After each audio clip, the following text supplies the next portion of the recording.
Hapo sasa ndio nakwambia ni kama miujiza ya Mungu. Juu na mimi siwezi nikakwambia kama imeanzaje au imenijia kwa aina gani, kwa sababu ukisema nikwambie jinsi niliingia kwa Ukristo, yani nimeokoka, si ndio? Naniuliza mimi nilikuwa Muislamu, nimekwambia.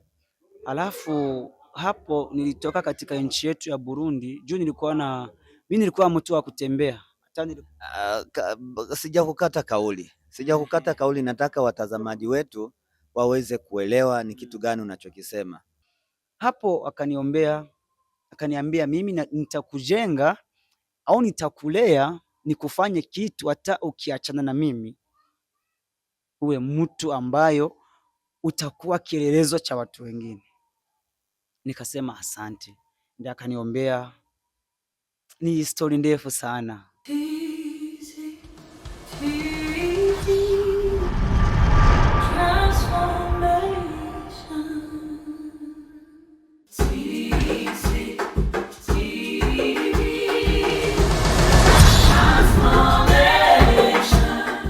Wandugu watazamaji wa TCTV, tunawasalimu mahali ambapo mlipo, kwa wale ambao ni mchana pia na kwa wale ambao ni usiku. Siku ya leo sasa ni siku ambao tunafungua kipindi ambacho kitaitwa Stori Yangu, na leo sasa tumeanza na mgeni ambao mnamuona hapa kwa kamera ya TCTV. Kwa hiyo yeye ndiye anaenda kutupea stori yake ambayo tunaamini ya kwamba itafunza wengi. Bila kukawia, acha tumpe nafasi. Jambo mgeni wetu. Jambo sana. Tunaongea na nani? Kwa majina ni Evangelist Ndayizeye Laurent kutoka Burundi. Ninafanya kazi ya uinjilisti na nimejaliwa na Mungu kazi hiyo kwa njia ngumu sana. Niko baba, niko na mwanamke mmoja na bado sijakuwa na watoto. Ndio hivyo. Aha, asante sana. Umesema kwamba wewe ni mwinjilisti na kutoka Burundi. Kwani tunaongea tukiwa wapi, watazamaji waweze kuelewa? Asante sana. Kwa muda huu tunaongea tukiwa katika nchi ya Kenya, ndipo tunafanya kazi ya Mungu, ndipo Mungu ameona kwamba ni vema tufanye kazi yake. Asante sana. Na uko na miaka ngapi kwa ndoa? Miaka miwili karibu na nusu, 2 na miezi. Miaka 2 na miezi. Ni vizuri sana. Na umesema kwamba hiyo kazi ya Mungu naifanya kwa ugumu. Kwa ugumu watazamaji nafaa ni vizuri waweze kuelewa kwa ugumu waje.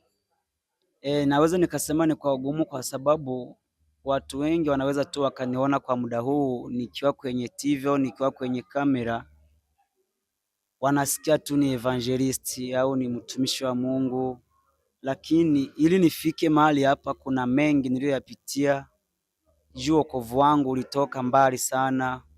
Juu nilikuwa katika dhehebu zingine ambazo ziko na imani tofauti na imani niko nayo ya kumpokea Kristo kama mwokozi kwa maisha yangu. Umetuambia kwamba uko na story, na hiyo story inaweza ikafanya wengi waweze kujengeka ama kubarikiwa ama kuokolewa ama kugeukia. Unaweza ukatuambia story yako? Karibu. Asante sana. Mimi story ya kwanza nataka niwaambie watu ambao wanatufuatilia kwa muda huu, ni story inahusiana na jinsi nilivyopokea wokovu wangu. Juu mimi kabla nilikuwa katika dini ya Kiislamu, yani nilikuwa Muislamu tena tangu utoto wangu. Yani mimi nimekomaa nikiona niko Muislamu, nikakomaa hivyo nikawa Muislamu.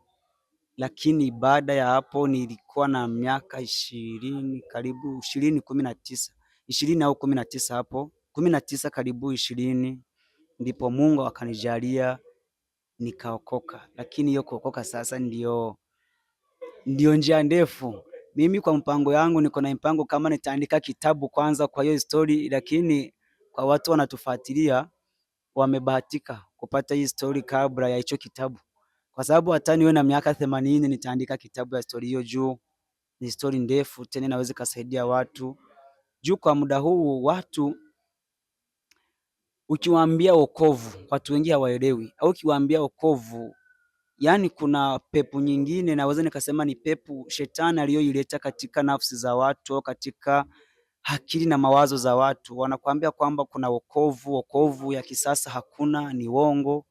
Watumishi wa Mungu wengi wanafanya hivi ili wa profiti faida zao, lakini nataka niwaambie kwamba wenyewe wananifuatilia wajue kwamba wokovu inakuwa iko na tena huo Kristo mnamsikia iko.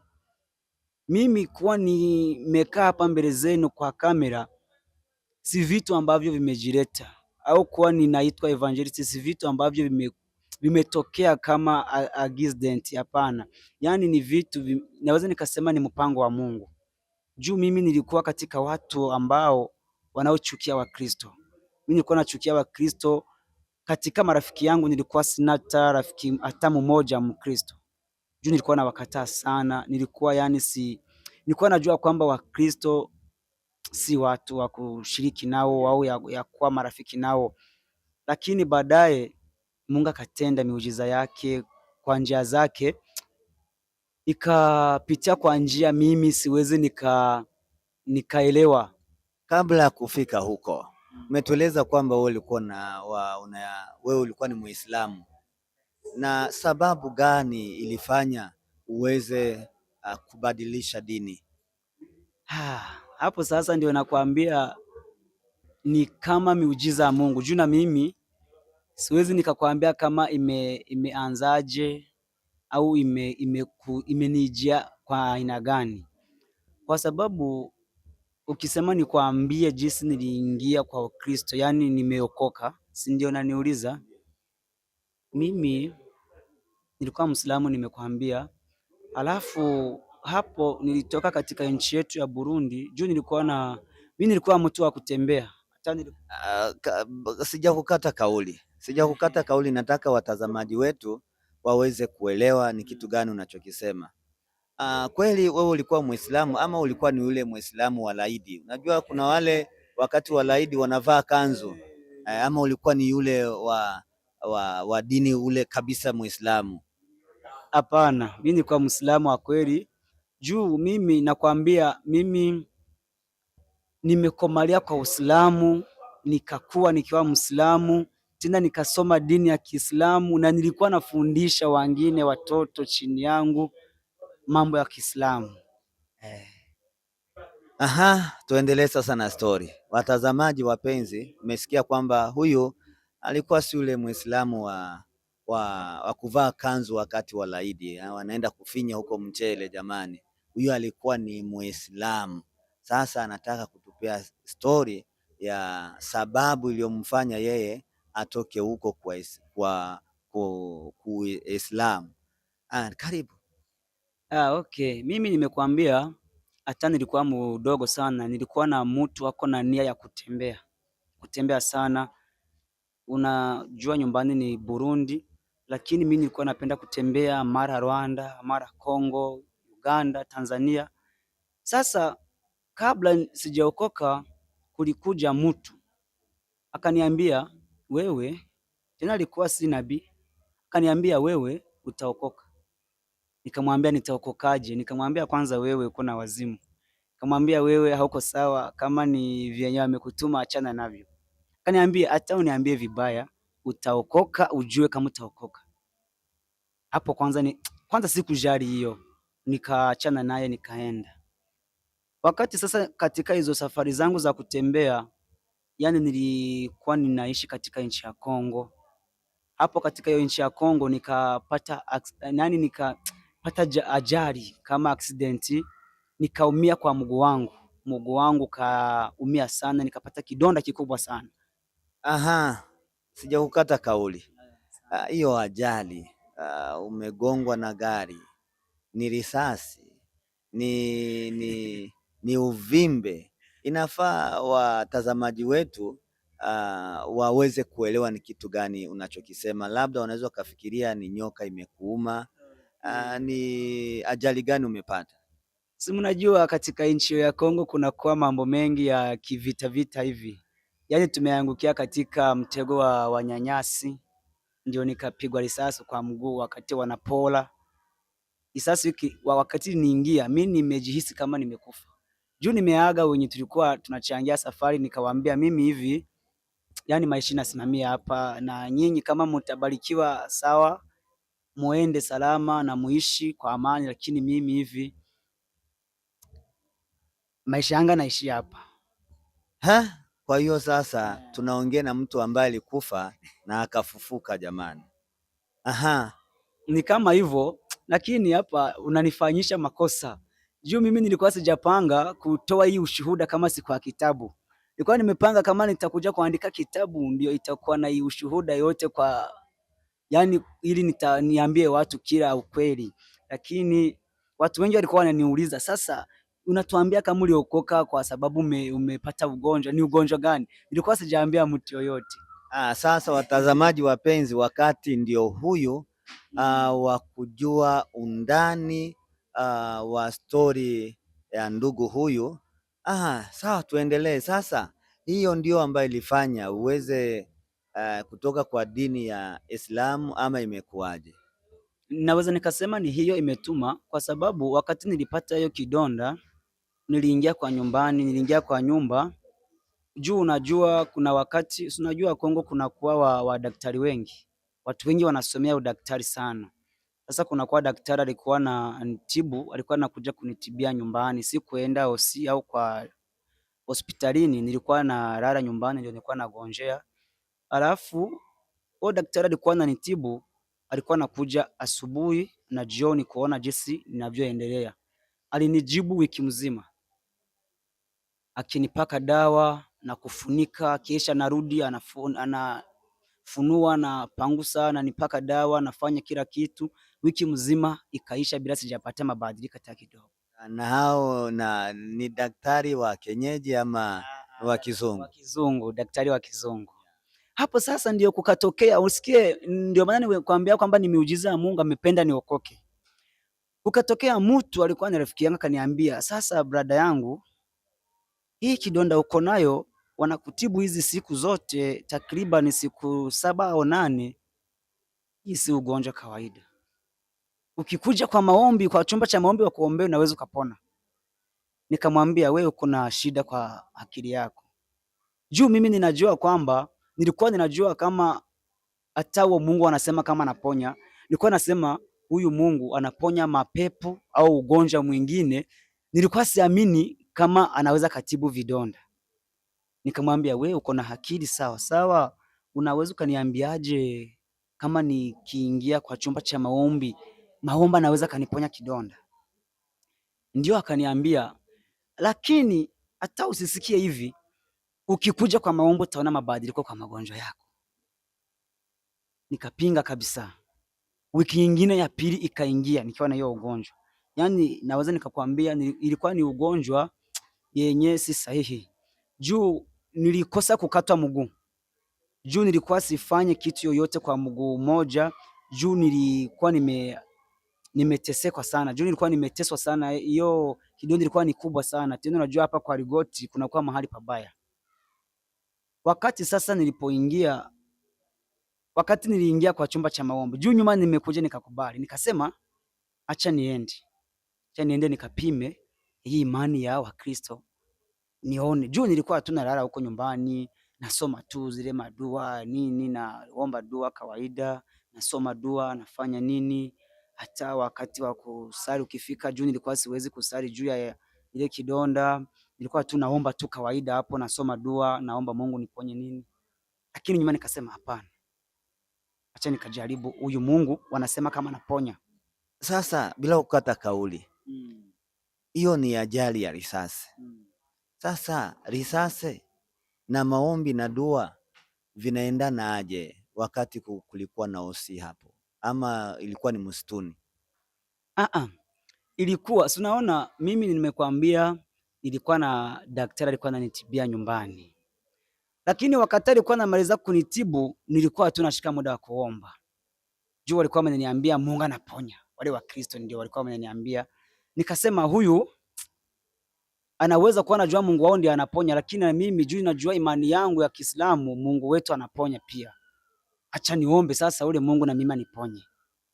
Lakini nikaona haileti jibu. Ndio nyuma nikakubali nikasema acha niende kwa ile chumba ya maombi. Inamaanisha kwamba ulitibiwa na daktari lakini ukaona hapa hakuna chochote kile kitatokea hapa. Acha niende kujaribu sasa na Mungu wa huyu jamaa. Aha. Juu ilikuwa inaenea wiki mbili.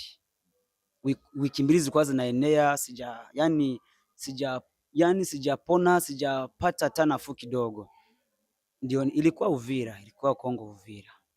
Ndio nikaingia kwa chumba cha maombi, wakaniambia unataka tukufanyie nini? Kaambia nataka mniombee. Una shida gani? Niko na kidonda. Lakini nilisema hivyo nikiona haya. Nikasema watu watasikia naleta kidonda kwa maombi, sasa watanicheka. Wakaniambia keti, tukifika wakati wa kuombea wagonjwa cha kuombea pamoja nao. Wakaniombea, nikaenda nyumbani. Ilikuwa ni asubuhi. Na jioni nikarudi. Juu nilikuwa natembelea kwa ile mti ya vilema, nikarudi wakaniombea. Wakati wanamaliza kuniombea, nikasema nirudi kesho au nisirudi. Lakini roho ikanisukuma nirudi. Nilirudi siku 3. Wakati namaliza siku 3 naenda kwa ile chumba ya maombi, ule daktari hakukuja tena. Nilikuwa nimemwambia ngoja nichunge ile maombi ya wale wa jamaa. Kwa siku ya 4 sasa ndio nikamuita, nikamwambia njoo ubadilishe. Ufunue vile vyenye unifunika tuone jinsi ninaendelea na ugonjwa. Kwa kuja akaniambia we keti kama vile ulikuwa na keti, nikaketi kama kawaida. Juu mimi nilikuwa naoga, nilikuwa najua tu huyu Mungu ni ujanja tu, nilikuwa nasema acha akuja afunue tuone, alafu nipate jinsi nitamchamba ule Jamali niambia niende katika chumba cha maombi. Lakini kwa kufungua ile kidonda nikakuta yani kidonda imesha kauka. Hapo sasa ndipo kuna ushuhuda. Ukapata kidonda kimekauka. Nikakuta kidonda kabisa imekauka.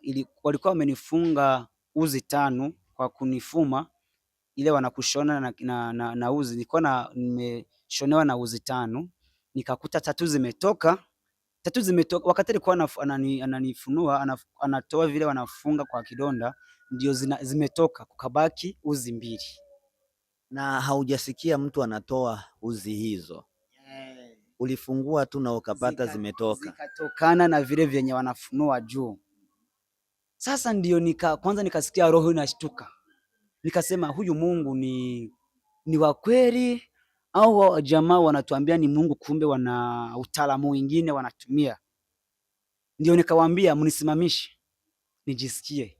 Wakanishika kwa mabega wakanisimamisha, nikanyosha mguu. Nikasikia siumii.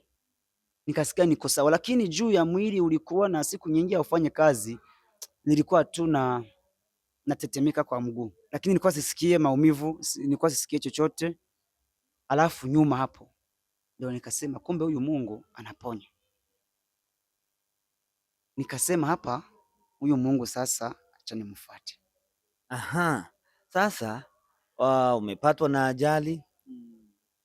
Daktari amekuja kukutibu. Ukafika mahali ukaona ya kwamba hapa hakuna kitu kitatoka, hakuna uponyaji kwa daktari. Ukapata watu wakakualika kwa maombi, akikwambia kwamba Mungu wao anaweza akakuponya. Ikabidi ufike hapo. Sasa umepona. Baada sasa ya kupona ikakuaje? Sasa baada ya kupona nikasema huyu Mungu ni paka nimfuatilie. Yaani katika nafsi yangu nimesikia kama sauti, kama kitu kinaniongoza, yani na mimi kuwa Mkristo. Juu nilikuwa nimeona yani jibu yangu kwa Ukristo. Nikasema hii Ukristo paka niifuate. Kutaka kujua mambo ya Ukristo, kutaka kuingia undani ni huyo uponyaji. Yeah, hiyo uponyaji ndiyo imetuma mimi nikuwe Mkristo hata na saa hii watu wanaona niko Mkristo, nafanya kazi Mungu tofauti tena katika nchi tofauti na mahali tofauti tena kwa miaka zaidi ya 5 ni kutoka kwa hiyo uponyaji. Aha, sasa umepona. Ukaokoka aje sasa? Hapo sasa wakati nimepona nilirudi katika kile chumba cha maombi. Nikamwambia yule mtu mwenye alikuwa ananiombea. Alikuwa ni mchungaji, alikuwa ni reverend, lakini alikuwa anafanya na kazi ya maombi. Nikapiga magoti mbele zake. Na ile kidonda si ilikuwa kwa goti, lakini nikapigia goti kwa ile kidonda nikamwambia uniombee, yaani niombee msamaha kwa Mungu. Mwambie Mungu anibadilishe, anifanye jinsi anavyotaka. Akaniambia unataka hivyo? Ndio. Akaninyoshea mikono. Akaniombea hadi akalia. Akalia ile ya kulia. Nikamuuliza, je, unalia kwa nini? Hakunijibu, akaniombea tu hivyo. Baadaye akaniambia usitoke hapa, tunaenda pamoja kwa mlima. Sasa nilikuwa sijui ni mlima ni nini. Akanipandisha huko kwa mlima, akaniombea huko kwa mlima. Akaniambia kila siku nitakuwa nakuja hapa kwa mlima, tutakuwa tunakuja pamoja. Kwa mlima hapo ni mlima, kulikuwa na kiti hapo kwa mlima, kulikuwa na nyumba hapo kwa mlima, ni mlima tu. Yaani ilikuwa ni mlima tu kawaida ya maombi, mahali pa kuombea. Hapa kukua nyumba, hapa kukua kiti, hapa kukua chochote. Kwa tu ni mahali wametengeneza wanaombea. Na mimi ndio nilikuwa nimepaona mara ya kwanza. Nikashangaa nikasema takwenda niletea hapa kufanya nini? Nikasema juu nimeona hii uponyaji, sawa nitaenda. Wakati huo wakati alianza kuniombea juu alikuwa ananiambia saa 9 nitaenda kwa mlima au asubuhi nitapanda au saa fulani nitapanda. Juu nilikuwa sina kazi, nilikuwa napata time ya kutosha. Akawa ananipandisha huko, akaniombea. Wiki ya kwanza ikiisha tukiwa tunapanda naye kwa mlima, ndiye akaniambia, Mungu ameniambia nikuombee upate Roho Mtakatifu na uanze kumtumikia. Hapo sasa kidonda kilikuwa kimepona kabisa. Kilikuwa kimepona, lakini tu nilikuwa na mashaka tu ya kutumia kazi vizuri. Kidonda ilikuwa imepona, lakini nilikuwa na mashaka ya kutumia mguu kwa sababu nilikuwa nikingali yani na ile woga juu ya zile siku nilimaliza niko mgonjwa. Lakini ulikuwa unatembea na mguu wako? Nilikuwa natembea kwa mguu wangu, tangu hiyo siku nilikuwa natembea kwa mguu wangu. Kafika sasa wakati wa kupata Roho Mtakatifu, ikawaje? Sasa nikajiuliza hiyo Roho Mtakatifu ni nini? Kwanza nakuaje? Nikamwambia sawa, nakubali. Nikamwambia sasa Roho Mtakatifu anatumikaje au nitajuaje kama nimempata? Kaniambia wewe usijali, twende tukamuombe Mungu. Huo mzee mtumishi wa Mungu, Mungu ambariki sana mahali alipo, lakini amefariki, ameshafariki. Mungu yani amlaze mahali pema. Amlaze mahali pema, yani abariki na familia yake aliyoacha. Juu ni mtu ambaye alipanda mbegu katika mwili wangu, hiyo mbegu haitakufa bure, na kuna watu wengi wamesha kula matunda ya kwa hiyo mbegu wengi sana na wakasaidiwa. Hapo akaniombea, akaniambia mimi nitakujenga au nitakulea nikufanye kitu hata ukiachana na mimi uwe mtu ambayo utakuwa kielelezo cha watu wengine. Nikasema asante. Ndio akaniombea. Ni story ndefu sana, lakini hapo nikapokea Roho Mtakatifu. Hapo Mungu akaanza kunena na mimi. Ndio Mungu akanituma nianzishe kwaya ya kuimbia Mungu, na nilikuwa sijui. Sasa wewe ambaye umetoka kwa Uislamu kupitia huyo muujiza, sasa umekuwa kiongozi wa kwaya. Sasa sauti ya kwanza na ya pili na ya tatu ukajua aje? Hapo sasa ndio imekuwa shida. Wakati Mungu alinena na mimi, juu Mungu aliniambia hiyo kupitia wengine mtumishi. Hakuongea na mimi, alipitia wengine mtumishi. Akasema Mungu anaongea na mimi, ananiambia we uanzishe kwaya ya kuimbia. Nikasema huo Mungu amejidanganya, labda juu sijui mambo ya kuimba, sijui mambo ya sauti, sijui mambo ya kufanya nini. Akaniambia usijali, ule aliyekuchagua ndiye atakuwezesha. Lakini nikapata wavijana wawili, kuna vijana wawili walikuwa wametoka Burundi na wenyewe, lakini walikuwa wanazoea mambo ya kikanisa sana. Ndio nikawarocruit wakakuja kuwa pamoja nami katika hiyo kwaya. Wakawa wananisaidia. Yaani kwa mambo ya tena nyimbo nilikuwa natunga nyimbo. Nilikuwa natunga nyimbo lakini kwa kufundisha wengine walikuwa wananisaidia kuhusu mambo ya masauti. Ndio nikaanza hiyo kazi. Nyuma ya hiyo kazi niliifanya mwezi mmoja wa kwanza, ndio nikabatiziwa sasa kwa maji mengi. Nilibatiziwa, lakini na siku nilibatiziwa walilia sana watu. Mchungaji alinibatiza alilia, akasema wewe unaokoka kwa miaka mibaya sana. Una miaka midogo na Mungu anakupa kazi nyingi, utahangaika. Utateswa sana. Juu kuna mengi ambayo hautaweza kutembea nayo juu ya miaka uko nayo, umri uko nayo, na kazi hizi kwa miaka yako hiyo utasumbuliwa sana. Ndio akalia akaniambia usiende mbali na maombi. Juu kama hauna maombi hautaweza. Juu naona kuna kazi nyingi mbele zako na uko na miaka midogo sana, hautaweza. Nikamwambia basi niviache au nifanye? Akaniambia hapana, usiache. Wewe tu uendelee na kazi ya Mungu. Juu Mungu aliyokuteua ndio atajua jinsi atakuongoza. Halafu hapo wakati nilibatizwa katika maji mengi, nilitoka kubatiziwa asubuhi. Kwa ibada kwa hiyo kanisa tulikuwa na ibada ya jioni, ndio Roho Mtakatifu akanena na mtumishi wa Mungu tena, wakanichagua, wakaniombea. Roho Mtakatifu akanichagua kwa kazi ya uinjilisti. Nikaanza kazi ya nilikuwa sijui hata siku ya kwanza nilihubiri neno na mimi siwezi nikarudilia. Haungeniuliza umeanzia wapi, umemalizia wapi, singekwambia. Lakini kwa uwezo wa Mungu akaniwezesha. Halafu nyuma ya hapo ndio nikaombea hata kazi za uombaji, nikaanza kazi za kuombea watu. Hivyo mpaka nikaanza kutembea nchi tofauti. Juu nimetembea huko Rwanda, nikarudi kwetu Burundi, nikazunguka hata hivyo na niona huko Kenya. Hivyo na Mungu akanifanyisha kazi zake, akanitumikisha kazi zake mpaka hivi niko hapa. Vizuri sana. Sasa umetoka kwa dini hilo la Waislamu, kupitia muujiza ukaokoka. Kuna changamoto ambayo umeipata kwa kutoka kwa dini yako hiyo ya Islamu kwa wale ambao mlikuwa mkisali pamoja?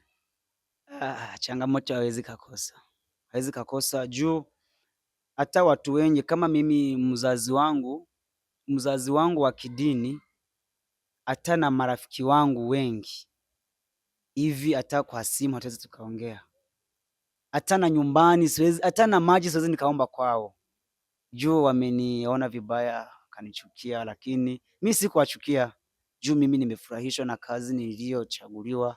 Juu ni kazi inanifurahisha, hata na yenyewe haikuwangi rahisi, lakini ninaifurahia sana kazi ya uinjilisti na kazi ya maombi hivyo ya kumtumikia Mungu.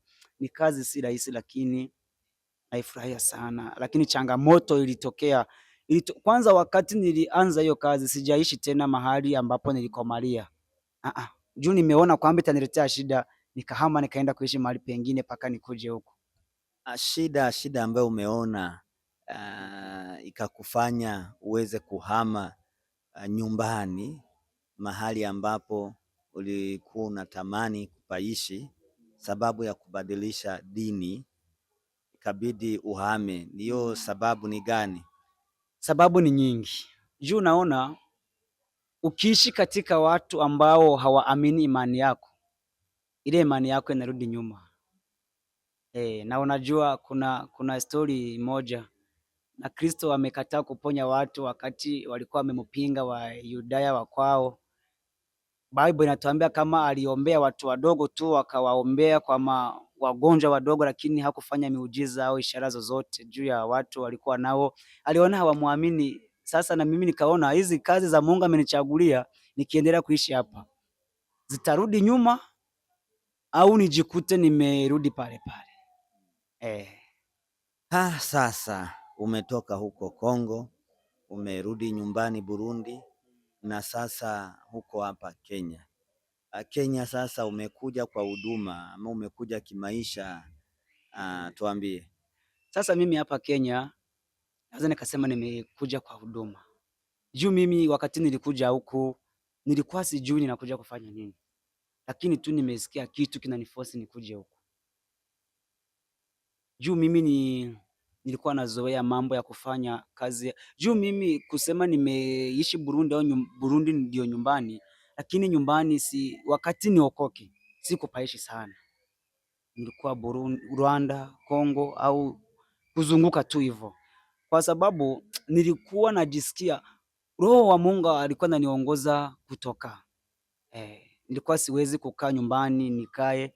Sasa ndio nyuma nikasikia Roho inaniongoza kukuja hapa Kenya. Lakini hata wakati nilifika hapa Kenya kuna mambo mengi Mungu ameshanitumikisha, kuna mahali tofauti Mungu ameshanitumikisha kazi zake, na kuna mahali kwingi sana akingana nitumikisha. Juu kuna maono mengi niko nayo na kazi nyingi niko nafanya za Mungu hapa. So tunaona ya kwamba amehusika kwa kunilea mimi katika kiroho. Mungu ambariki sana. Kuna wazazi wengi Wakongomani, Wanyarwanda, Wanyamurenge, Warundi, au wote Mungu awabariki sana tena sana. Juu wakati nilipookoka walianza kunifunza, nikasoma mambo ya kidini, mambo ya kiroho, mambo ya kibiblia. Yani nikafikia hatua Mungu akaanza kuongea na mimi.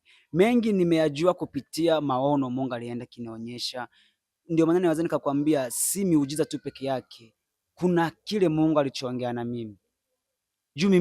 Juu mimi nazaliwa katika familia inayodharaulika sana, yaani katika familia ya umaskini sana, lakini Mungu kuna mengi alinionyesha, kuna mengi aliniambia, kuna mengi alinifunulia, kuna mengi amenionyesha, na katika hayo mengi nimeshafika ndani, mengi nimeshayafanya, mengi alioniahidia ameshayafanya. Tena ninaona mengi alioniambia kupitia hiyo wokovu nitafikia, na kuna mengi sana aliyotuma nisimame imara kwa wokovu, yenye aliniongelesha Mungu mwenyewe, yenye alinifunulia Mungu mwenyewe, akanituma sasa nikae kwa wokovu nikiwa shujaa yani wa imani niwe imara kwa wokovu. Si miujiza tu peke yake, nyuma ya hiyo miujiza yani Mungu amekuwa upande wangu, ndiye akatuma sasa nisimame imara kwa hiyo wokovu.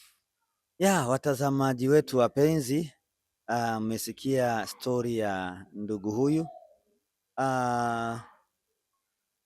Kwa wale ambao wanatufuata, kuna wale ambao wako na magonjwa tofauti, sababu nikisikia huko kushambuliwa na wezi na kuporwa na kupigwa risasi, inaonekana ya kwamba kwa mpango wa Mungu ilikuwa ni njia ya kukutafuta.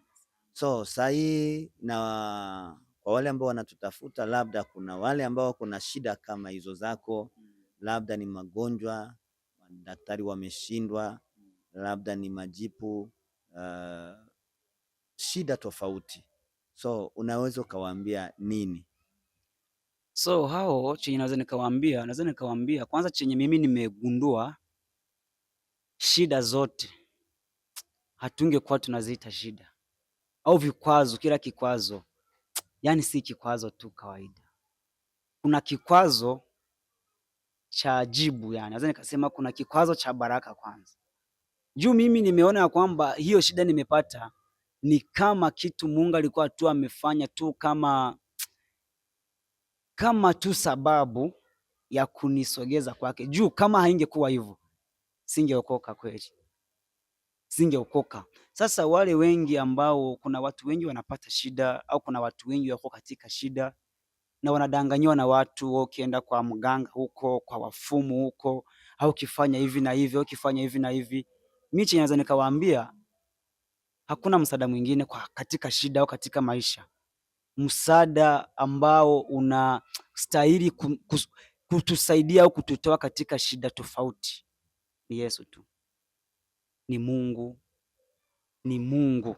Na kama uko na shida, hauna shida ambayo inaweza kumshinda Mungu. hauna shida, hauna ugonjwa, hauna sababu, yani hauna kitu chochote kinaweza kikamshinda Mungu juu kuna watu wengi. Mimi niko mdogo kwa miaka, hata kwa kazi ya Mungu niko mdogo juu niko na miaka mitano tu kwa hii kazi ya Mungu, lakini nikiona matendo Mungu aliyotenda kwa watu wenye wako na ugonjwa, wenye wako na shida fulani, ni wengi. Tena zilikuwa shida ambazo kwa macho ya watu walikuwa wameona kwamba haziwezi zikaisha au zikapona. Sasa ndio maana ninasema wale ambao hawajaokoka, hawajajua ule Mungu, hakuna msaada mwingine kama si Kristo Yesu. Kwa wale ambao sahii tukiongea wanalemewa na wanafata kipindi hiki, wajua kwamba wengi wao watashangaa kama gisi na sisi tumeshangaa, sababu ushuhuda kama huyu ama stori kama hii ni mara yangu ya kwanza kusikia kwamba mtu amepigwa risasi kwa mguu na daktari wamejaribu hawajafaulu, lakini kupitia maombi mtu akaweza kupona na kidonda kikakauka bila kutumia dawa nyingine. So huyo ni muujiza ambayo mara yangu ya kwanza kufanya nini kusikia. So inawezekana kwamba kuna wale ambao sahii wako kitandani, wako hoi. Sungewaombea ili Mungu ambaye aliyekuponya na yeye aweze kuwaponya. Asante sana, nafurahi. Juu nataka nikwambie au niwaambie watu wote wanaotufuata, Mungu hashindwagi. Hauna ugonjwa, hauna shida. Tena kwa kuwaombea, nina imani ya kwamba tutawaombea. Na yule ambaye ana ile imani, kama vile na mimi nimepata ile imani, Mungu anatuambia tumujaribu tu. Mungu tu chenye nataka ni kumujaribu, wewe tu mkubali tu kidogo, basi polepole utajikuta umeshaingia ndani kwake sawa sawa. Sasa kuwaombea, tutaombea na Mungu, nadhani juu ule Mungu aliyotenda vile ndio anaweza katenda na hivi sasa. Juu neno la Mungu linatuambia kwamba Mungu alikuwepo na kwa sasa iko na ataendelea kuwepo. Sasa tena miujiza ya Mungu ile aliyoitenda wakati wa Yesu na wakati wa wakina Petro na wa Yohana, ndiyo yule yule ameifanya ile miujiza kwangu mimi, na ndiyo yeye atakayeifanya kwa wengine. Juu kuna mingi aliyoifanya hata kupitia kwa mikono yangu au na watumishi wengine. Juu Mungu ni wa ajabu. Kwa imani sasa, wewe mgonjwa, mahali ambapo ulipo, tumbo imekusumbua, mahali ambapo ulipo mgongo umekusumbua, ama kichwa ambacho hakiponi, umeenda hosi, umejaribu mpakaliwa mafuta na Mungu, ndio huyu sasa yuko hapa na kuomba mahali ambapo ulipo, uguse mahali ambapo unagonjeka ama umegonjeka, ili Mungu aweze akutendee kama gisi alivyotendea ndugu huyu, tukienda kukamilisha stori yake ama kipindi hiki. Mtumishi, singekuwa vizuri uweze kuwaombea? Okay, hakuna shida. Kama tunamaliza tunaweza tukawaombea, hakuna shida. Na kama unasikia bado kuna kile ambacho wanamemba wa TCTV ama marafiki wa TCTV, kama kuna jambo lingine ambalo unasikia kuambia, ni karibu tu. Asante. Hakuna mengi kwa sababu mengi tuliyaongea, mengi umeniuliza na nimejibu, na mengi tutaendelea kuyaongea juu najua hii si kipindi ya kwanza au ya mwisho, au na TV zingine kuna vipindi tulivyovifanya au tunavifanya na tutaendelea kuvifanya, wataendelea kusikia mengi wakiwa ni watu wa kutufuatilia. Cha kwanza tu nataka niwaambie watu walikuwa wanatufuatilia, Mungu ni mwema sana. Juu Mungu vitu ambavyo anafanya hakuna mtu mwingine au uwezo mwingine unaweza kufanya hivyo. Juu mimi nimejionea na macho yangu wakati Mungu alinitendea miujiza mikali sana. Baada ya hivyo Mungu ni wa ajabu, ndio juu ameona haitoshi kwa kunifanyia miujiza mimi mwenyewe, akanifanya chombo chake cha kunitumikisha au cha kunifanyisha miujiza mingine kwa watu wengine, ili na wao wasaidike. Sasa naweza nikaongea mengi juu ni mengi Mungu anayoyafanya, hatuwezi tukayamaliza, lakini ni mengi aliyoyafanya na ni mengi anayafanya tena ataendelea kuyafanya. Sasa kwa wafuataji wanaotufuatilia, mjue tu kwamba kama unatufuatilia na haujaokoka, yani umepotea. Juu kama ukingali na vitu ambavyo unajua vinakukosesha kuwa karibu na Mungu. Sasa watu wengi, nikwambie sasa, mtu wa Mungu hapa, watu wengi wanajidanganya hivi. Kuna mtu anajikuta anaishi kwa maisha, ni mlevi, ni mzinifu, anakuambia bwana, mimi nikiomba Mungu ananisikia. Mungu hasikiangi maombi ya mzinifu au ya mlevi. Hapana, wasikudanganye.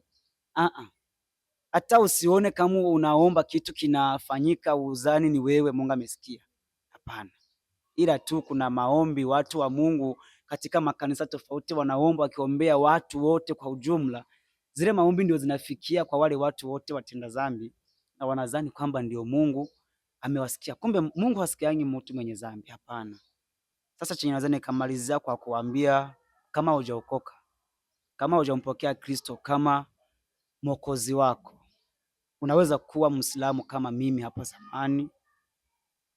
Yaani ninakukaribisha, ninakualika, ninakupokea katika utu wa Kristo, katika neema ya Kristo. Ukuje tuchangie raha. Hakuna mahali pengine ambapo kuna raha au kuna furaha au kuna amani kama si ndani ya Kristo.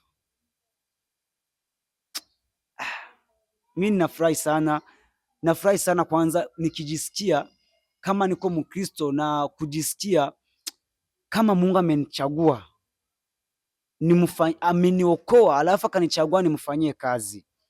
Hiyo inanifurahisha zaidi.